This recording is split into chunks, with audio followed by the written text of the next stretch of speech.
Izwan Ismail telah mengeluarkan statement yang agak panas. Dia cakap kemunculan artis dengan jenama koleksi pakaian mereka sekaligus telah mempengaruhi jualan mereka fashion tanah air dan secara tidak langsungnya telah menjejaskan periuk nasib mereka.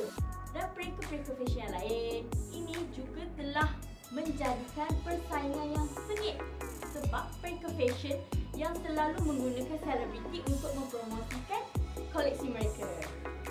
Dan disebabkan itulah Nora Danish yang merupakan seorang pelakon dan juga usahawan tampil mengeluarkan statement ataupun kenyataan berkenaan isu ini.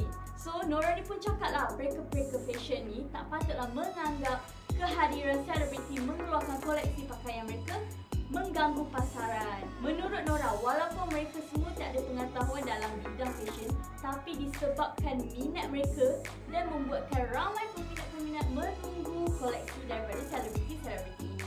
Dia juga cakap, zaman sekarang pun sudah berubah dan mereka mahu ceburi bidang perniagaan. Tapi itulah dia, semua kan rezeki masing-masing. Menurut Nora juga, pereka-pereka fashion ni masih ada kualiti mereka tersendiri.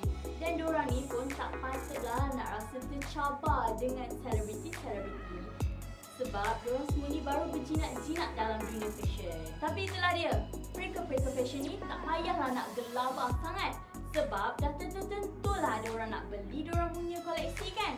Sebab diorang punya masih ada exclusivity diorang tersendiri. Dah tentu-tentulah ada yang mahu membelinya. Tak payahlah risau Tapi mungkin diorang risau sebab selebriti-selebriti ni sasahlah jual dengan harga berpatutan kan?